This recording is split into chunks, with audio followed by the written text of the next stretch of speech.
Hello everyone and welcome back to another video, and this is the first time I've actually posted in a while, so I thought I'd start off simple and explain frankly the easiest and most efficient way of uploading any mesh to Roblox Studio.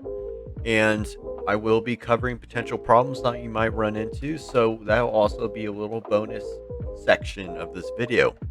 So without further ado, let's just jump right straight into things. So as you can see here, I have a simple low poly sword and it's made out of 3 parts, right? And that's not really that big of a deal. It's made out of parts, but I'm just gonna say that anyway. So let's say I want to get this mesh into Studio. Now, if you're completely done, make sure you're out of edit mode. So if you're up here, let's say in edit mode, just make sure you either tab object mode, or you can just go up to this little icon right up here and click object mode, since you do not want to export mesh while in edit mode, right? So now let's just go to file, which will be in the upper left corner.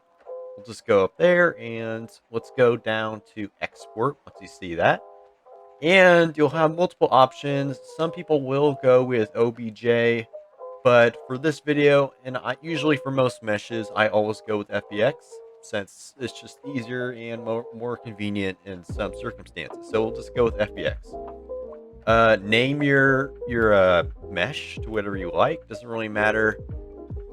Find a download location. Doesn't really matter. Again, it's personal preference. Go ahead and save that. So export. And now I will see you in Roblox Studio. Alright guys, so now we are in Roblox Studio, and I'm going to be the obnoxious YouTuber and ask if you can to like the video and subscribe if you enjoy my content, because it really does help tremendously, and I'm just going to emphasize that. So if you will, thank you. Now, let's get straight back in the video. So now I'm in Studio, I'm going to go all the way up to View right up here, and now I'm going to go to Asset Manager. Just toggle that on. So now you should see about 5 options. Now go to meshes. That's where you want to go. Click on meshes.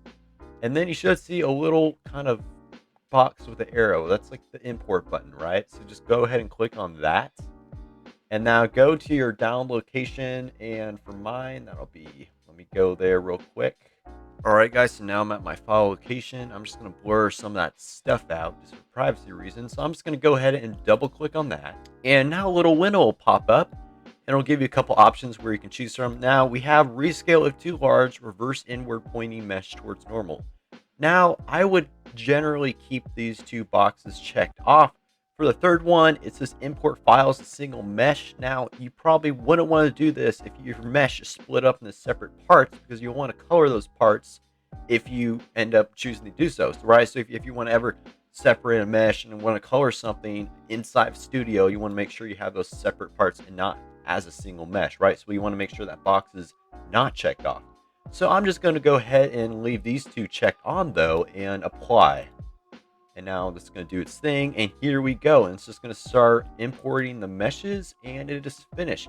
Now, if you have a rather large object with lots of vertices and parts, then it will take a little longer to import everything. Like I've had files where it's been 200 parts, and you'll just give it around 10 or whatever minutes. I mean, you could watch it import everything to make sure it's going. So just keep that in mind. So now we have our parts up here in this little window right here. Go ahead and click on the top part and then shift click on the bottom part in order to select all, right? So now just right click and then click insert with location, right? And here we go. Here's our mesh. And now everything seems to be normal until you look about right here, and we're having some weird mesh shading issues where the light is not bouncing off. It's not detecting that there's mesh right there, right? So something's not right. Okay, so let's go back in the Blender and check that out. All right, so now we're back in Blender because we're going to fix that problem. And what we want to do is in most cases, it's going to be problems with the face orientation. Now you might have heard of that, but if you haven't, then just go up here to this little icon and click on that. Or sorry, click on the mesh first, then go down to the icon and click on face orientation. Now, once we click on that, you're going to see that some of the faces will be colored red.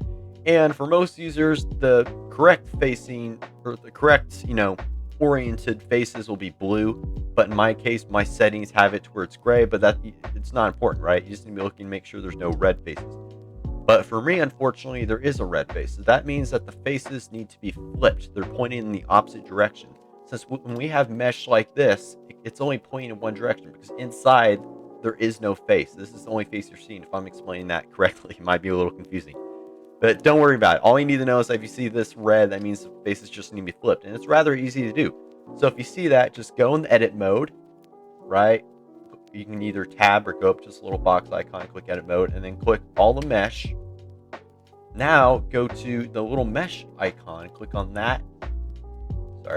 Go down to normals and click. You can either click flip if there's specific faces you want to flip, or for me, I'm just going to click recalculate outside, and that should automatically flip all the faces to the right orientation that we need.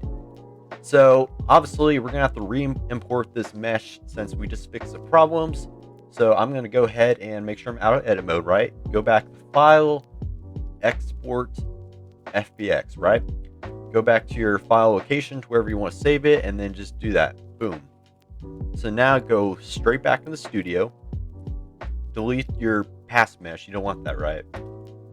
Go back to the little bulk import button. Go to your file location, double click, keep the same options, apply. Let it load, let it import, right? Cool. So just exit out of that. We're going to do the same thing. Make sure you select all. So just click the top one, shift click the bottom, and then click insert with location. And boom, there we go. The mesh seems to be in the right orientation and the lighting is reflecting normally on the mesh. So this is a good little source. Now it's perfect, and we ever want to, color this thing, we can. So change to like a red, I don't know, just for example. And as you can see, all the colors are responding correctly. There's no other mesh issues. And there you go. You have a nice sword, and you could script this if you want. You can do whatever you want. All right, guys. So that is going to be the end of this video. I hope you enjoyed, and maybe this helped you out in a little bit or solved the frustrating problem you're having to deal with. So again, if you liked the video, make sure to like the video. And if you have any video suggestions of things you might want me to do, I can do modeling tutorials. Then let me know in the comments, since this is the first video I posted in a while, and I'm trying to get in the groove of things to see what I might end up posting. But it's totally up to you guys, right? Since you are the viewers. All right, with that said, I hope you guys have a good one, and see you all later. Bye.